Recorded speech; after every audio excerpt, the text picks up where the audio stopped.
Nernst equation के बारे में हम लोग बात कर रहे थे।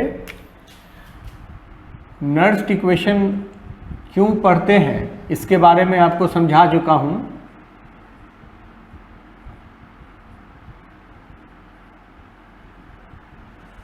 इलेक्ट्रोकेमिकल सीरीज में इलेक्ट्रोड पोटेंशियल निकाल के रखा हुआ है, रिडक्शन पोटेंशियल जिसको कहते हैं, स्टैंडर्ड इलेक्ट्रोड पोटेंशियल उसको कह सकते हैं।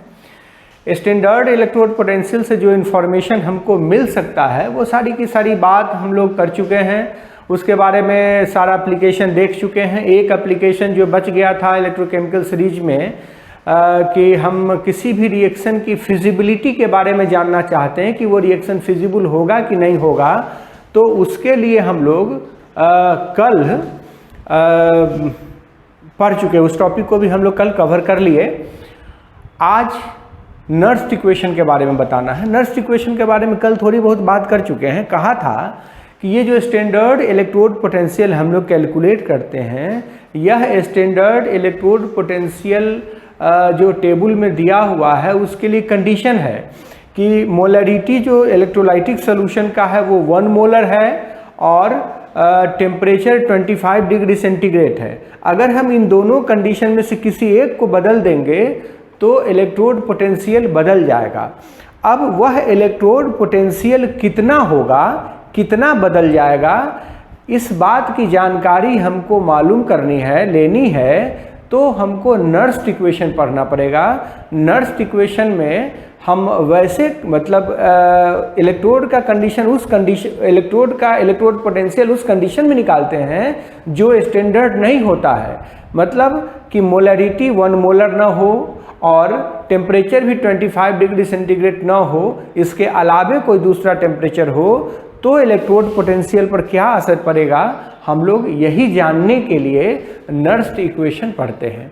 इसके बारे में कल आपको समझा दिया था मैंने कि नर्स्ट इक्वेशन क्यों पढ़ते हैं। तो आज का टॉपिक है हम लोगों का नर्स्ट इक्वेशन।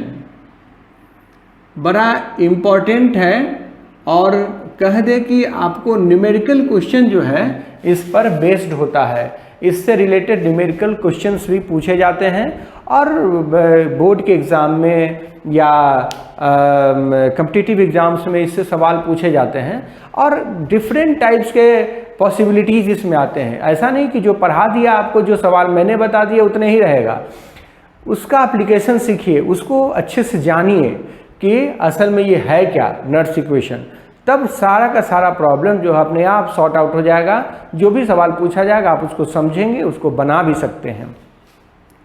तो नर्स्ट इक्वेशन के बारे में आपको कहा कि this gives quantitative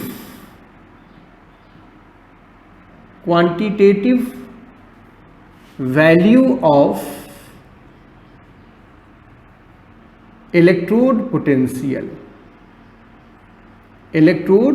potential of an electrode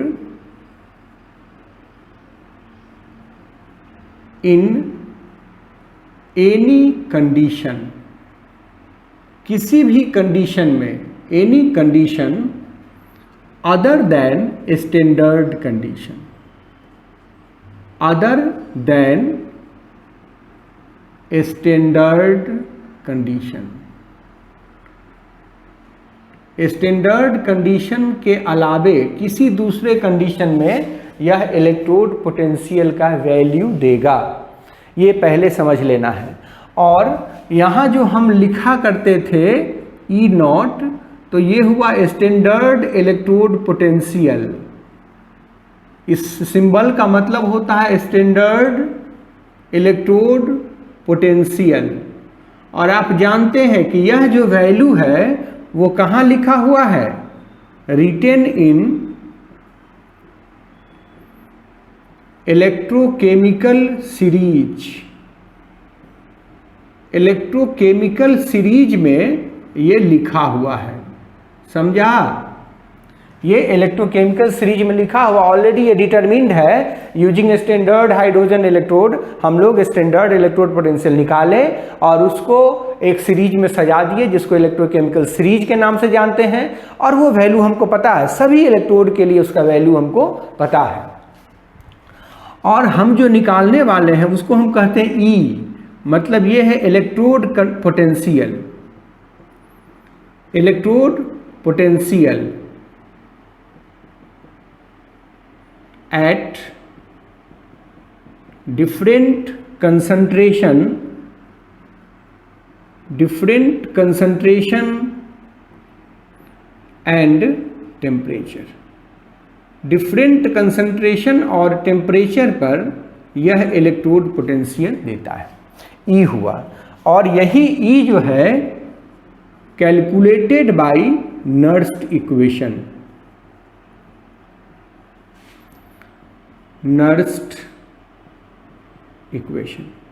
तो यह बात समझ में आ गई होगी कि नर्स्ट इक्वेशन क्या करेगा। नर्स्ट इक्वेशन हमको किसी भी इलेक्ट्रोड का इलेक्ट्रोड पोटेंशियल देगा, कब? जब कंसंट्रेशन 1 मोलर नहीं हो और टेम्परेचर 25 डिग्री सेंटीग्रेड नहीं हो, तब हमको ये इलेक्ट्रोड पोटेंशियल देगा। सपोज कीजिए, हम एक छोटे से एग्जाम्पल से लेते हैं। सपोज कीजिए, सपोज एन इलेक्ट्रोड। आप जानते हैं कि हम इलेक्ट्रोड का ये हाफ सेल, इलेक्ट्रोड का मतलब क्या हुआ? आधा सेल, आप समझ रहे हैं। इलेक्ट्रोड का मतलब एनोड और कैथोड दोनों को मिला के पूरा सेल बनता है, तो एक इलेक्ट्रोड का मतलब आधा सेल, तो हाफ सेल हुआ। तो इस पर जो रिएक्शन होगा उसको हम कहेंगे हाफ सेल रिएक्शन। और आपको पहले मैंने बता दिया था कि कन्वेंशन है कि ये जो हाफ सेल रिएक्शन है वो रिडक्शन के टर्म में लिखा जाएगा, because conventionally the reduction potential is taken as the standard electrode potential, so we must write the half reaction in the terms of reduction. तो हम सपोज कर लेते हैं एक electrode m n plus and m, ये एक electrode है। The half cell reaction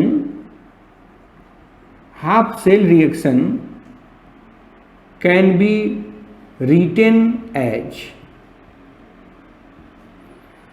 half cell reaction लिखा जाएगा, आप समझ रहे हैं, रिडक्शन के टर्म में हमको लिखना है Mn प्लस n इलेक्ट्रॉन, यह देगा m सॉलिड।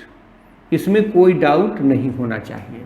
यह एक हाफ सेल रिएक्शन हुआ जो इस इलेक्ट्रोड पर हो रहा है, और हमारे पास यह एक कंडीशन है, रेस्ट्रिक्शन है कि हमको रिडक्शन के टर्म में ही लिखना है उसको, ऑक्सीडेशन के टर्म में हम नहीं लिख सकते हैं, क्योंकि ये कन्वेंशन है। मैंने पहले आपको कन्वेंशन समझा दिया हुआ। इसके लिए फॉर दिस वेरी इलेक्ट्रोड, इस इलेक्ट्रोड के लिए the Nernst equation can be written as, इसमें E हुआ बराबर E naught minus RT by NF ln 1 by concentration of Mn plus. अब आप कहिएगा कि सर ऐसा इक्वेशन कहाँ से आया? मैं समझा दूंगा, इसमें बहुत बड़ी बात नहीं, मैं समझा भी दूंगा।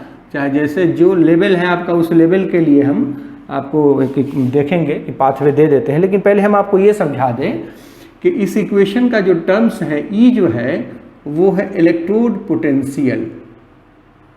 Electrode potential in any condition, मतलब स्टैंडर्ड कंडीशन के अलावे किसी भी कंडीशन में ये इलेक्ट्रोड पोटेंशियल है। ये ई नॉट जो है वो स्टैंडर्ड इलेक्ट्रोड पोटेंशियल हुआ, स्टैंडर्ड इलेक्ट्रोड पोटेंशियल जो कहाँ दिया रहेगा, गिवन इन द सीरीज, ये सीरीज में दिया हुआ है, इसका वैल्यू वहाँ से देख लेना है। आर हो गया gas constant, universal gas constant, R का वैल्यू। आर टी तो हो गया टेम्परेचर, आप समझ रहे हैं, टेम्परेचर, जितना भी टेम्परेचर लेना है वो इसमें हम डाल सकते हैं। एन हो गया number of electrons, number of electrons in the balanced cell reaction, balanced cell reaction. F हो गया फैराडेज कांस्टेंट, फैराडेज कांस्टेंट, और जिसका वैल्यू होता है 96500 कूलम। और एलन आप सब लोग जानते हैं, एलन क्या है, ये नेचुरल लॉग होता है, नेचुरल लॉगरिथम, जिसका बेस ई होता है, बेस जो है वो एक्सपोनेंशियल होता है। अब इसको अगर हम एलन को, जिसका बेस ई होता है, लॉग में बदलें, जिसके लिए हम टेबल, हमारा जो लॉग टेबल है वो बेस 10 मान के बनाया गया है, तो 2303 से मल्टीप्लाई करना होता है। ये सभी लोग जानते हैं, आप भी जानते होंगे, मैथमेटिक्स के स्टूडेंट हैं। तो ln e is equal to होता है 2303 log 10, तो जिसका बेस 10 होता है। क्यों बेस 10 में हम कन्वर्ट करना चाहते हैं, क्योंकि हमारा जो लॉग टेबल दिया हुआ है, हमको जो लॉग पता है वो सारे के सारे लॉग बेस 10 पर ही बेस आधारित है, इसीलिए हमको ये करना पड़ेगा। ये 2303 से हमने मल्टीप्लाई करा इसको, तो ये हो गया बेस 10 में कन्वर्ट हो गया। और आप समझ रहे हैं कि कंसंट्रेशन ऑफ, ये जो ब्रैकेट में लिख देते हैं mn+, तो इसको हम लोग क्या पढ़ते हैं, कंसंट्रेशन ऑफ mn+ आयंस, ये है कंसंट्रेशन। ये सारी की सारी बातें हैं। लेकिन अब आपके दिमाग में एक बात आ रही होगी कि ये आया कहाँ से, ये कहाँ से आया है। तो हम लोग इसको बड़े आसानी से समझ भी सकते हैं, ये बहुत बड़ी चीज़ नहीं है। ये कहाँ से आया हम थोड़ा आपको दिखा देते हैं। ये नर्स इक्वेशन कहाँ से हम लिख देते हैं, ये हम आपको दिखा सकते हैं। ये बहुत भारी चीज़ नहीं है, आपके लेवल के हिसाब से ही हम आपको समझाएंगे। हम इसमें बहुत बड़ा थ्योरी नहीं लगाने वाले, आप जो जानते हैं हम आप ही के नॉलेज का इस्तेमाल करके आपको सिखाएंगे। देखो, फ्रॉम थर्मोडायनामिक्स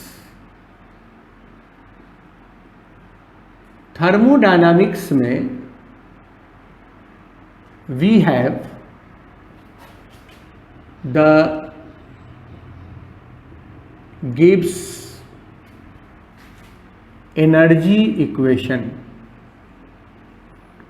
हमारे पास गिब्स एनर्जी इक्वेशन है, जिसमें कहा था delta G is equal to delta G star minus RT ln K equilibrium. अगर आपको यह याद हो तो बहुत अच्छी बात, नहीं याद है तो आप इसको समझिए कि ये बड़ा ही फेमस, बड़ा ही वेल नोन एक इक्वेशन है थर्मोडायनामिक्स का, जिसको गिब्स एनर्जी इक्वेशन के नाम से जानते हैं हम लोग। ये है डेल्टा जी, डेल्टा जी का मतलब हुआ Gibbs energy at any condition. Delta G star या नॉट जो पढ़ते हैं, ये हुआ standard Gibbs energy change. R gas constant है, टी टेम्परेचर है, एलन तो वही लॉग हो गया, के इक्विलिब्रियम हो गया। अब but we know that delta G is equal to होता है -NFE, ये सभी लोग जानते हैं। तो हेंस डेल्टा जी स्टार क्या होगा, या डेल्टा जी नॉट जो स्टैंडर्ड कंडीशन आप लिखते हैं, -NFE नॉट हो जाएगा। Now putting all these values in equation 3, इस 3 में डाल दीजिए तो डेल्टा जी हो गया -NFE बराबर -NFE naught minus RT ln K equilibrium. चलिए ठीक है, K इक्विलिब्रियम। तो बट फॉर द रिएक्शन, जो इलेक्ट्रोड रिएक्शन हम लोगों ने लिखा हुआ है, ध्यान दीजिएगा, Mn+ N इलेक्ट्रॉन, ये दे रहा है M सॉलिड, ये दे रहा है। इसके लिए अगर हम इक्विलिब्रियम कांस्टेंट लिखें तो देखिए कंसंट्रेशन ऑफ प्रोडक्ट, तो concentration of M solid bye concentration of reactant, concentration of Mn+, यही ना होगा। सॉलिड का कंसंट्रेशन हमेशा 1 मानते हैं। मैंने जब इक्विलिब्रियम पढ़ाया था तो ये बताया था आपको, क्यों मानते हैं इसका कारण आप जानते हैं। तो K इक्विलिब्रियम बराबर हो गया 1 by concentration of Mn+। Hence अब जो इक्वेशन हमारा है वो हो जाएगा -NFE is equal to -NFE naught minus RT ln 1 by concentration of Mn+। ठीक है ना, इसको इक्वेशन 4 कह दीजिए। अब इसको डिवाइड कर देते हैं, dividing all the terms by -NF। -NF से हम सबको डिवाइड कर देते हैं, यहाँ पर ये प्लस होता है, ठीक है, -NF से हम इसको डिवाइड कर देते हैं, तो ये भी प्लस हो जाएगा और ये भी प्लस हो जाएगा। ठीक है, अब -NF से डिवाइड करेंगे तो देखिए, तो -NF तो कट जाएगा ना, माइनस माइनस कट गया तो ये बच गया E, देख लेना, एक स्टेप छोड़ दे रहे हैं। फिर ये NF से कट गया तो बच गया E नॉट, और ये प्लस माइनस माइनस हो गया RT by NF ln 1 by concentration of Mn+। देखो तो मैंने यही लिखा था ना पहले, यही इक्वेशन था ना, ये इक्वेशन हमको मिल गया। ये इलेक्ट्रोड पोटेंशियल के टर्म में हमने गिब्स एनर्जी इक्वेशन को कन्वर्ट कर दिया। ये है electrode potential at any condition, this is the standard electrode potential in the standard condition, this is gas constant, temperature, number of electrons, Faraday constant. ठीक है, ये बात हो गई। तो हम आपको केवल इतना ये करके इसलिए दिखाया कि ये कहाँ से आया, हम सीधे नहीं लिख रहे हैं, ये कहीं से आया है, और वो कहाँ से आया है आपको एक ट्रेलर दिखा दिया मैंने कि ये कहाँ से आया है। आप ऐसा नहीं कि सर अपने से लिख दिए हैं, ये कहीं से आया नहीं, अब हम नहीं समझ पा रहे हैं, कहीं से हम अपने मन से नहीं लिख रहे हैं, ये कहीं से आया है। और कहाँ से आया आपको थोड़ा सा समझाने का कोशिश किया मैंने। ये इलेक्ट्रोड पोटेंशियल के लिए नर्स इक्वेशन लिखा मैंने। नर्स इक्वेशन का डेरिवेशन बहुत तरीके से किया जा सकता है, लेकिन आपको समझने के लायक ये सबसे द बेस्ट वे है, क्योंकि ये आप जानते हैं, इस इक्वेशन को आप समझते हैं, पहले से भी जानते हैं। अब देखो, अगर हम इसको लिखना चाहें, E is equal to E naught minus RT, तो RT को हम ऐसा करते हैं 2.303 से गुना कर देते हैं, तब ये RT बाई NF तो हो जाएगा, और तब ये बदल जाएगा लॉग में 1 बाई कंसंट्रेशन ऑफ Mn+, जिसमें आप समझ गए होंगे कि इसका बेस E था एक्सपोनेंशियल, और हमने इसको बदल दिया है बेस 10 में, क्योंकि हमारा लॉग टेबल बेस 10 पर आधारित है, इसलिए हम इसको 10 में बदल दिए हैं। इसको इक्वेशन 5 कह देता हूँ। कह सकते हैं कि इक्वेशन 5 जो है, equation 5 is the nursed equation for the given electrode. इस इलेक्ट्रोड के लिए यह नर्स्ड इक्वेशन हुआ। अब जरा थोड़ा सा मैनिपुलेशन करते हैं इसमें, थोड़ा सा इसको शॉर्टकट करना चाहते हैं। If we take the temperature constant, अगर हम टेम्परेचर कांस्टेंट ले लेते हैं, टेम्परेचर हम कांस्टेंट लेते हैं 25 डिग्री सेंटीग्रेड मतलब 298 केल्विन, अगर टेम्परेचर कांस्टेंट कर दिया हमने, केवल कंसंट्रेशन को वेरी कराएंगे, अभी हम टेम्परेचर का इफेक्ट नहीं देखना चाहते, टेम्परेचर हम कांस्टेंट कर देना चाहते हैं, तो ये T कांस्टेंट हो गया। देन R कांस्टेंट है ही, R कांस्टेंट है, T को हमने कांस्टेंट कर दिया, और ये F जो है ये भी कांस्टेंट है 96500 कूलम। देन हेंस 2.303, ये तो नंबर ही है, R भी कांस्टेंट, T भी कांस्टेंट बाई F ये भी कांस्टेंट, ये पूरा का पूरा वैल्यू, ये पूरा का पूरा जो टर्म है वो कांस्टेंट हुआ, और जब इसको सॉल्व कीजिएगा तो 0.0591 आएगा। इस सब को सॉल्व कीजिएगा वैल्यू डाल के तो 0.0591 आएगा।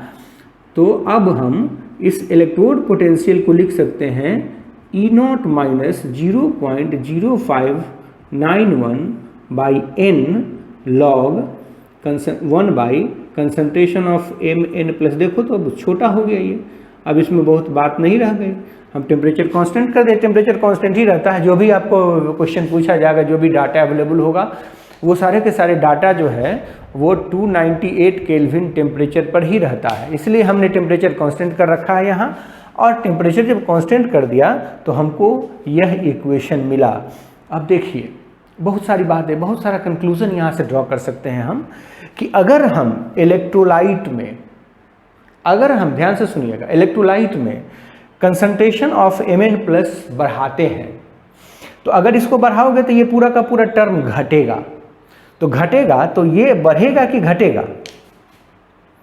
निश्चित रूप से ये बढ़ेगा, ये पूरा का पूरा टर्म कम हुआ तो ये बढ़ा, इसका मतलब कि कंसंट्रेशन अगर बढ़ाया जाए, इलेक्ट्रोलाइटिक सॉल्यूशन में अगर कंसंट्रेशन बढ़ाया जाए तो इलेक्ट्रोड पोटेंशियल बढ़ेगा, और अगर हम उसका कंसंट्रेशन घटावें तो इलेक्ट्रोड पोटेंशियल घटेगा। अब बात रही कि किससे घटेगा और किससे बढ़ेगा। जो भी बातें होनी है वो किससे होनी है? E0 के ही रेस्पेक्ट में होनी है। E0 हमेशा पॉजिटिव होगा या निगेटिव होगा, जो भी होगा, तो उस वैल्यू में चेंज आना है किसके कारण? इसी कंसंट्रेशन के कारण। तो अब हमको एक बात समझ में आ गई कि हम जितना कंसंट्रेशन बढ़ाएंगे घटाएंगे उसका क्या इफेक्ट पड़ेगा इलेक्ट्रोड पोटेंशियल पर, हमको इस नर्स्ट इक्वेशन की मदद से पता चल जाएगा। किसी खास इलेक्ट्रोड के लिए मैंने आपको बताया कि अगर आप 1 मोलर कंसंट्रेशन नहीं लेके कंसंट्रेशन कोई दूसरा लेते हैं तब इलेक्ट्रोड पोटेंशियल कितना होगा, इसकी जानकारी आपको इस नर्स्ट इक्वेशन की मदद से मिल जाएगी। तो एक सिंगल इलेक्ट्रोड के लिए नर्स्ट इक्वेशन कैसे लिख सकते हैं ये मैंने आपको समझाया। अब इसी को थोड़ा सा आगे बढ़ाना है सेल के लिए। Nernst equation for cell, galvanic cell.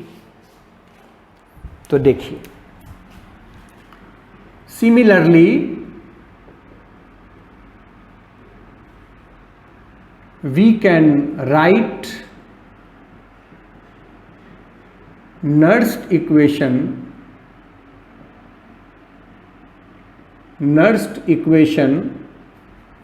For a galvanic cell. हम गैल्वेनिक सेल के लिए भी नर्स्ट इक्वेशन लिख सकते हैं। तो गैल्वेनिक सेल आप जानते हैं एक बड़ा ही कॉमन गैल्वेनिक सेल हम लोग के पास हुआ करता है, एक बड़ा ही कॉमन गैल्वेनिक सेल हम लोग के पास हुआ करता है, और वो आप जानते भी हैं। गैल्वेनिक सेल हम फिर वही लिखने वाले हैं जो आप सोच रहे हैं, वही गैल्वेनिक सेल हम लिखने वाले। इक्वेशन रहने देते तो कि आपको उसे मैच कराने में सुविधा होगी।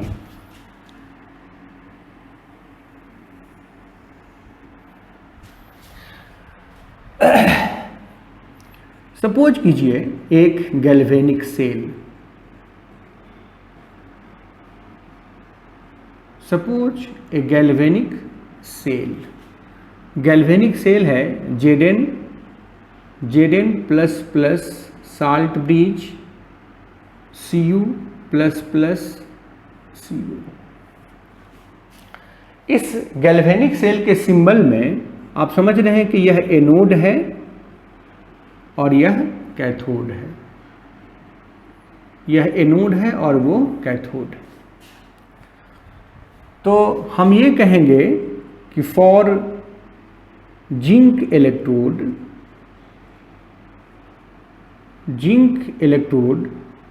इलेक्ट्रोड का मतलब Zn प्लस प्लस Zn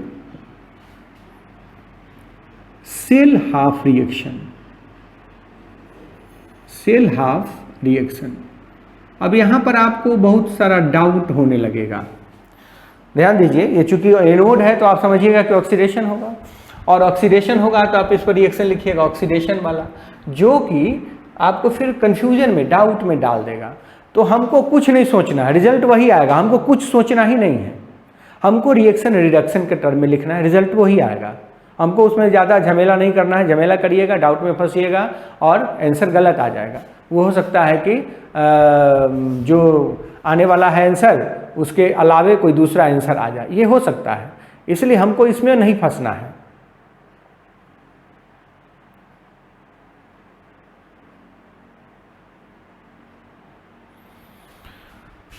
हमको इन सारी बातों में नहीं फंसना है। हमको केवल यह ध्यान रखना है कि इस पर हाफ सेल रिएक्शन हम लिखेंगे कैसे। तो केवल कंसेप्ट क्या है कि जब कभी कोई हाफ सेल रिएक्शन लिखना है, वो रिडक्शन के टर्म में लिखना है, चाहे भले ही वहाँ ऑक्सीडेशन हो रहा हो या रिडक्शन हो रहा हो। हमको इस बात की परवाह नहीं करनी है। परवाह नहीं करते हुए हमको लिखना है उस पर रिएक्शन, सेल रिएक्शन रिडक्शन के टर्म में।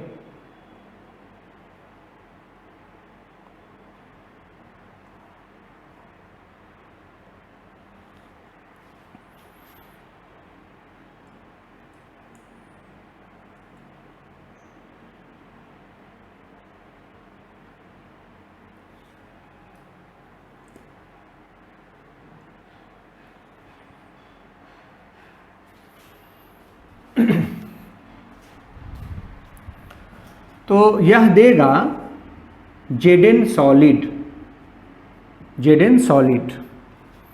और इसके लिए नर्स्ट इक्वेशन,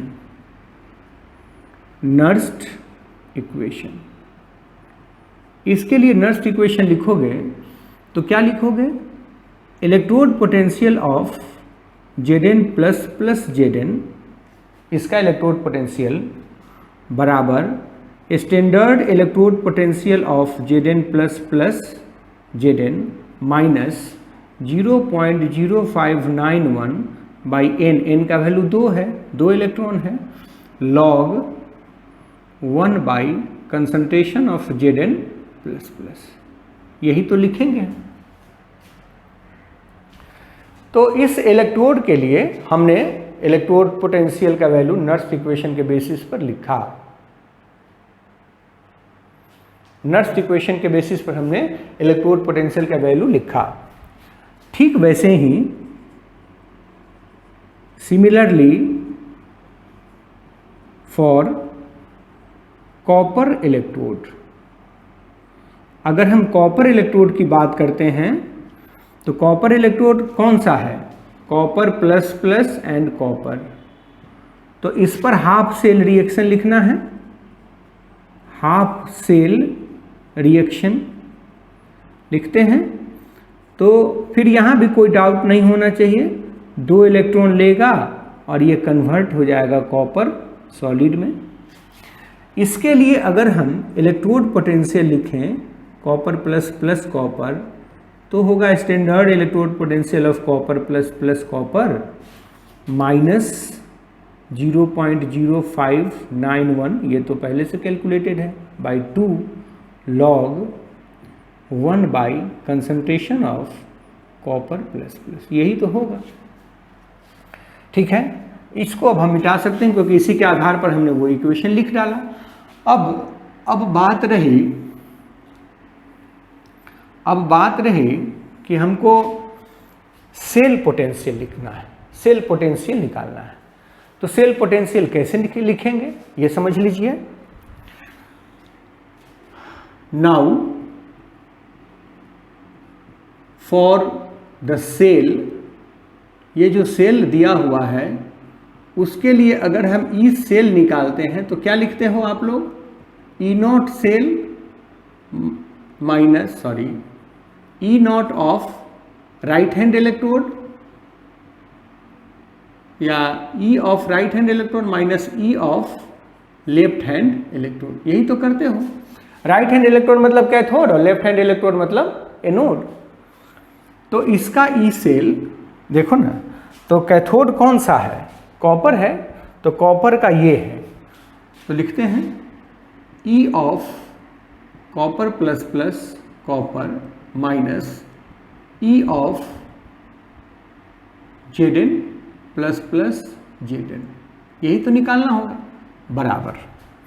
तो जब इसमें से घटा रहे हैं इसको, तो इसको भी घटाना होगा, आरएचएस को भी घटाना होगा, एलएचएस को घटा रहे हैं तो आरएचएस को घटाएंगे तो लिखेंगे E not of copper plus plus copper minus E not of Z plus plus Z minus, ये है 0.0591/2 log 1 by concentration of copper plus plus. अच्छा माइनस, तो माइनस माइनस ही प्लस हो जाएगा, plus 0.0591/2 log 1 by concentration of Z plus plus, ये हो गया। तो देखो तो इसको तो हम ई से लिख सकते हैं, इसको हम ई से लिख सकते हैं बराबर, ये तो ई नॉट सेल हो जाएगा, तो ये हो गया ई नॉट सेल माइनस 0.0591 कॉमन ले लेता हूँ, बाई 2 भी कॉमन ले लेता हूँ, दोनों में है, तो ये हो जाएगा log 1 by concentration of, minus common ले लिए तो ये प्लस हो गया और वो माइनस हो गया, ठीक है। तो copper plus plus minus log 1 by concentration of Z plus plus, यही तो हुआ। तो देखो इसको थोड़ा सा और सिंप्लीफाई करते हैं, सिंप्लीफाई करेंगे तो ये हो जाएगा ई सेल बराबर ई नॉट सेल माइनस 0.0591/2, तो ये तो कॉमन है, log a minus log b बराबर log a by B log 1 by copper plus plus by 1 by Z plus plus, यही होगा। तो अब ये हो गया E cell is equal to E not cell minus 0.0591/2 log Z plus plus ऊपर चला जाएगा और कॉपर प्लस प्लस नीचे रह गया, यही है इक्वेशन। और कितना नंबर इक्वेशन दे इसको, 6। ये इक्वेशन है नर्स्ट इक्वेशन किसी सेल के लिए, एक सेल के लिए यह नर्स्ट इक्वेशन हुआ।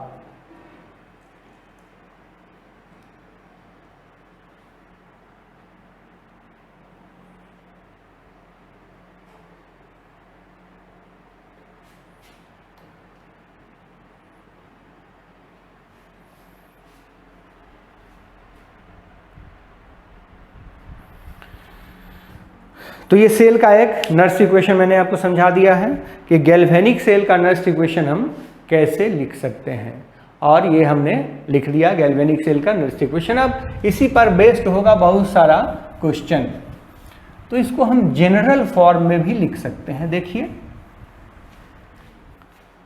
In general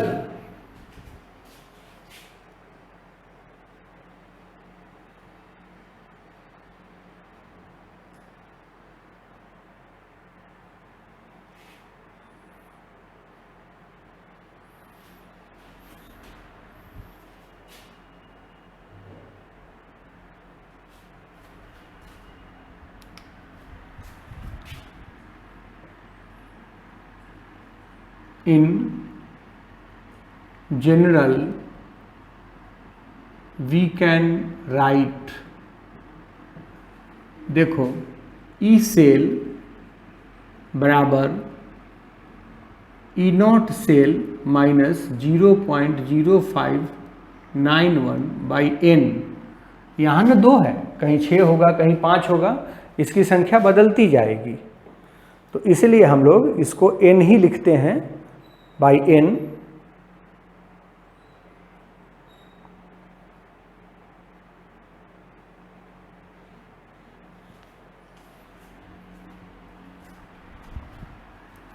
log